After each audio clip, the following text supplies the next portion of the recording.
आज हम लोग आरआरबी ग्रुप डी का सिलेबस जानेंगे। Most important chapter asked. कौन सा मोस्ट इम्पॉर्टेंट चैप्टर है? देखिए, पहला चैप्टर है मेरा इसमें बॉडमास रूल। बॉडमास रूल सबसे इम्पॉर्टेंट नहीं है, मतलब ये बेसिक है। BODMAS rule, LCM and HCF, ये सब बेसिक हुआ। बॉडमास रूल से 2-3 क्वेश्चन मिल जाएगा। एलसीएम एंड एचसीएफ से भी 2 क्वेश्चन मिल जाएगा। बॉडमास रूल मेरी सिंप्लीफिकेशन, ये 3 बेसिक हुआ। दीज आर बेसिक चैप्टर, ये आपका बेसिक बनाएगा। ये 3, और इसमें ये 3 बेसिक में सबसे इम्पोर्टेंट है परसेंटेज वाला चैप्टर। यहाँ से आपका मेन चैप्टर स्टार्ट होता है। यहाँ से main chapter profit and loss, ratio and proportion, ये सब एक एक दिन लगेगा हमको आपको पढ़ाने में। ये तीनों तो एक दिन में ख़त्म हो जाएगी, बट ये दोनों ये एक दिन, क्योंकि प्रॉफिट का 10 टाइप का क्वेश्चन होता है, लॉस का 10 टाइप का क्वेश्चन होता है, दोनों 20 टाइप क्वेश्चन, और इसमें से 2-3 क्वेश्चन आएगा किसी भी टाइप का।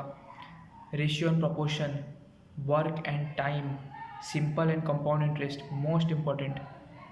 सिर्फ यहाँ नहीं, आपका ये क्वेश्चन सिर्फ आरआरबी में नहीं, हर एक कम्पिटिटिव एग्जाम में ये क्वेश्चन, इसका क्वेश्चन, और ये 5, 6, 7, 8, 4, 5, 6, 7, 8 हर एक कंपटीशन में इसका क्वेश्चन रहता है। या आप MTS ले लीजिए, या आप CHSL ले लीजिए, या आप CGL ले लीजिए, या PCS ले लीजिए। फिर प्रॉब्लम बेस्ड ऑन एज के बेसिस में क्वेश्चन, ये थोड़ा आसान होता है एज़ कम्पेयर टू दिस 4। उसके बाद एवरेज आसान होता है as compare to this 4। Speed, time and distance, और इसमें हम लोग ट्रेन का भी चैप्टर इंक्लूड कर दिए हैं। आप लोग को क्वेश्चन पता होगा कि एक ट्रेन इधर से आ रही है, ये एक ट्रेन इधर से आ रही है, कितना टाइम लगेगा कि ये ट्रेन इसको पूरा क्रॉस कर ले, कितना टाइम लगेगा कि ये ट्रेन पूरा इसको क्रॉस कर ले। इस टाइप का क्वेश्चन इसमें आता है। ये भी थोड़ा ठीक क्वेश्चन है। ये सब मॉडरेट लेवल का चैप्टर है। ये बेसिक था, ये मॉडरेट, एलजेब्रा तक मॉडरेट। अब देखिए ट्रिग्नोमेट्री, पूरा formula based question, formula and understanding, sine, cos, tan, cosec, sec, cot, ये 6 चीज़ पे पूरा ये ट्रिग्नोमेट्री डिपेंड है। लेकिन आरआरबी के लिए बेसिक चाहिए, लेकिन हम पढ़ाएंगे तो पूरा पढ़ाएंगे जिससे आपका हर एक कम्पिटिटिव एग्ज़ाम अच्छा से हो जाए। कोऑर्डिनेट ज्योमेट्री आरआरबी के लिए बेसिक, लेकिन जब मैं पढ़ाऊँगा तो पूरा अच्छे से पढ़ाऊँगा जैसे वो MTS में भी काम आ जाए, CGL में भी काम आ जाए, CHSL में भी काम आ जाए, और अदर कम्पिटिटिव एग्ज़ाम में काम आ जाए। स्टैटिस्टिक्स, ये थोड़ा अंडरस्टैंडिंग चाहिए और फार्मूला चाहिए। ये मास स्कोरिंग है, खाली आपको फार्मूला याद रखना है। ज्योमेट्री, अंडरस्टैंडिंग, ज्योमेट्री बहुत इंपॉर्टेंट है, लेकिन इससे बहुत कम क्वेश्चन आती है, बहुत कम क्वेश्चन।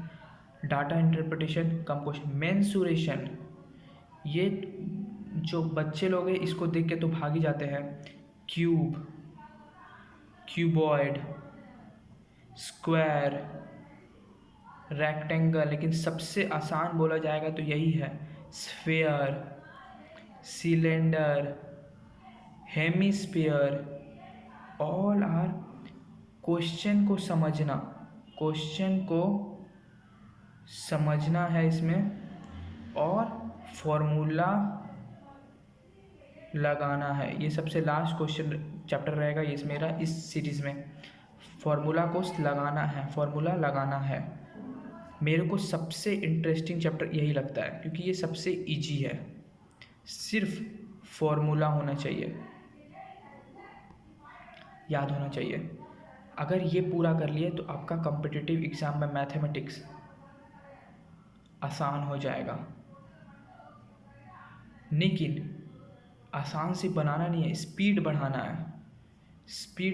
है। और स्पीड बढ़ाने के लिए प्रैक्टिस इम्पॉर्टेंट है। डेली प्रैक्टिस करिएगा तभी आपका स्पीड बढ़ेगा, और स्पीड बढ़ेगा तो टाइम कंज्यूम कम होगा, तो आपको ज़्यादा चांस मिलेगा, आपको ज़्यादा टाइम में आप ज़्यादा क्वेश्चन सॉल्व कर पाएंगे। तो हम स्टार्ट करेंगे ये फेज मैथमेटिक्स का सीरीज स्टार्ट करेंगे। इसको आप हर दिन देखिएगा। गेन टू नो में चैनल को सब्सक्राइब कर लीजिए। गेन टू नो सब्सक्राइब और लाइक कीजिए। चैनल में इस चैनल में इस सीरीज का हर दिन एक एक चैप्टर आएगा। Thank you.